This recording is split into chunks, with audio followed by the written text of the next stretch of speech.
Hey classes, it's Mr. Hayes here with our asynchronous video on how to take the delayed lead that you wrote on Friday and keep going with your anchor article through your Nutgraf and your subheadings. So in this video, I'm going to talk through delayed lead once again as a reminder from what we honed in on Friday, and then where to go next, how to write the Nutgraf, and how to write your first couple subheadings, what those should look like, what those should sound like, to get you going on continuing to write the rough draft of your anchor article. So as you know, my topic is on the connection between Tommy the elephant and Thomas Edison, how Thomas Edison used animals to expand his own wealth and his own fame by proving that rival forms of electricity were too dangerous to use in homes. And he would electrocute animals publicly to show people the dangers of rival currents. A lot of people know that. That's such a fascinating topic. That is the topic of my feature article. So we're going to begin with the delayed lead. Again, a lot of you wrote this on Friday. If not all of you, you should have that done by now. Remember, the delayed lead is something that is going to hook in your reader. It is going to be either a startling fact, maybe a rhetorical question, or the one that I modeled through Bunchy Young on Friday. And that mentor text was the anecdote, the storytelling, putting the reader in this place, one moment of your topic, telling that story in a really effective, engaging way.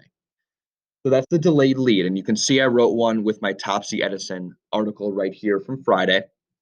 And I'm going to read it over quickly to you and talk you through why I chose this delayed lead before we get into new things today, such as the Nutgraf and the subheadings. So my delayed lead sounds like this: Thomas Edison, patriotic inventor, genius businessman, prodigious innovator, scholarly researcher, and animal torturer. Right there, I'm going to say something shocking out of the gate to rope my reader in. Wait, Thomas Edison did what? Anyone who lay witness to the events of January 4th, 1903 at the Luna Park on Coney Island, just outside of New York City, would agree with that stunning assessment. That was the day that a circus elephant was hooked up to electrical wires and fried to a pulp for all of America to see, all for one man's self-serving financial gain. Boom. If I'm a reader right now, I definitely want to know more. Yes, the same national hero who was responsible for the phonograph, the motion picture camera, and an early version of our light bulb, and who many, this is a typo here, and who many students, I should say, have done for your fourth grade history project, had a habit besides changing American industrialization and business as we know it, electrocuting animals for his own political gain. So right there, I've got a delayed lead that does exactly what I outlined here in the red. It says something shocking to hook in the reader. I want to claim something that about a national hero that my readers would never expect, while also slipping in a few details about my story. I do want to kind of preview what the rest of the story is going to be about by slipping in a detail or two, but not too much where they don't have any questions afterwards. I still want to leave them with questions that they want to find out through the rest of my article. They have to read on for those questions to be answered. And one more little typo here, just because I could be a little perfectionist with this stuff. There we go. Okay, so now that I've done my delayed lead, where do I go next? Well, the next two parts of any good magazine article are the Nutgraf and then into your subheading. So let me explain what those mean right now. So here's the Nutgraf. Now the Nutgraf, what that does besides sounding really funny is it establishes two purposes. You can see it here in the red. One, it reveals the main point of my article. What do I most want my reader to learn? Well, I want them to learn that Edison had an evil and torturous side, all in the name of money. He was as greedy as anyone else. That's what I want my reader to take away first and foremost from this article. So I want to establish that in my Nutgraf paragraph too. And secondly, it acts as a good bridge or transition between my delayed lead and my subheadings reveal a ton more details. For example, like on the War of the Currents and what that is. So it does a nice job of bridging those two elements of a good article. So you want to think to yourself when you're writing your Nutgraf, what do I most want my reader to learn about Kobe Bryant or black holes or the life of Marilyn Monroe or a certain conspiracy theory or historical event? What do I most want them to take away? Make sure you establish that in your Nutgraf. It's almost like your claim, if your claim was a paragraph. So I'm going to get into that right here. And I wrote, in a battle to patent and distribute electricity to millions of American homes. Thomas Edison was entrenched in what was called the War of the Currents in the early 1800s and late 1900s, a financial battle which altered Edison from a selfless innovator to a money grubbing form of evil. I'm kind of being dramatic here. I'm really selling this to the reader. And that's important to do as well. You can be dramatic. His goal of proving that rival forms of electricity were too unsafe for American home life led him to experiment on animals on a public stage. His victim on this fateful 1903 day being an elephant named Topsy, but many others preceded and followed. And I'm going to back up all this with my research and my subheading paragraphs coming up. Unfortunately, Thomas Edison was not the crystal clean American hero that see how important it is to revise, that your fourth grade teacher once led you to believe. So a little bit of humor there as I mentioned something that I also talked about in my delayed lead. Okay, so that's really the goal of the Nutgraf. So make sure you establish your main point and essentially preview what your subheadings are going to talk about later on in your article. What do you most want your reader to take away from your piece? That is what you want to be clear on in your Nutgraf. I'm showing here that Edison was more than just an inventor and American hero. He had a dark side to him too, and I established that here with his habit of electrocuting animals for financial gain. Now I've got my delayed lead and my Nutgraf. I'm off to a really good start. You can see it's 3 short paragraphs. That's really all you need up to this point. And then I get into my subheadings. And my subheadings are where I'm going to take my source slideshow and all the research I've done, use those sources, and inform my reader on all different parts of my topic.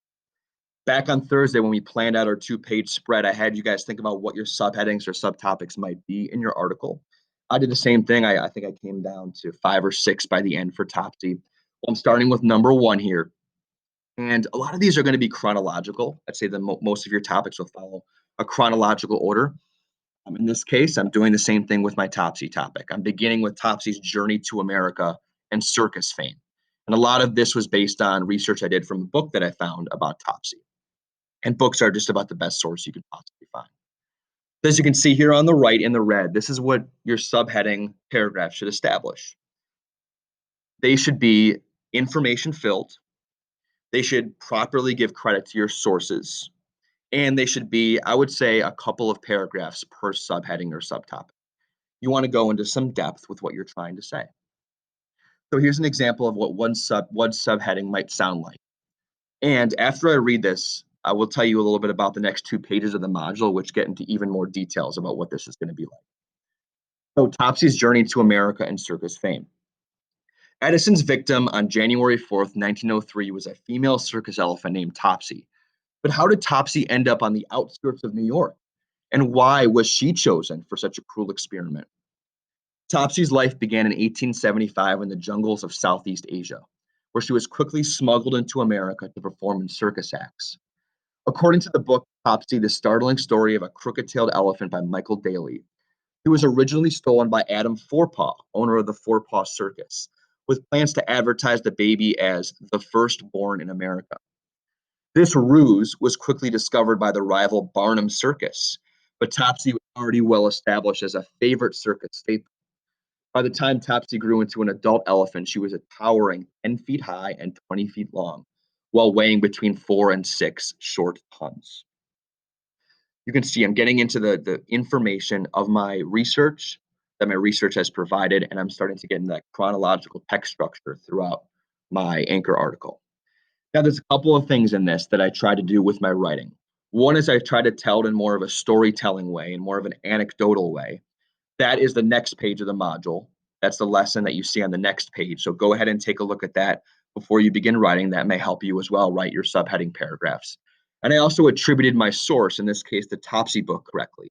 That is also a video in this module. So if you want to make sure you're doing both of those things properly, you can see my attribution here, which I just highlighted. Take a look at those videos too. I won't be too repetitive and get into that right now. But after I would finish my 1 or 2 short paragraphs on Topsy's journey to America and circus fame, then I get into subheading number 2, Edison's rise to fame. I'm picturing my article being kind of like the Topsy and Edison rise to fame and background on the left side of my 2-page spread, and then the right side anchor article parts being more of what led them together and eventually Topsy's death. So Now you can see here, if I copy and paste everything from that little chart or planner I have up at the top, you can see what my anchor article now looks like. I've got my 3 short paragraphs, delayed lead 2, Nutgraf 1, and then my first subheading paragraph right below it.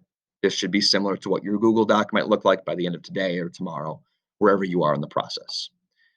Those of you at home, I will be around for any questions you may have on Zoom, or send me a quick email if you want me to look over something. But otherwise, you can keep going if you'd like to the next video and next page of the module, or you can start writing. It's totally up to you. You're working at your own pace this week. Thank you so much for listening, and let me know if you have any questions.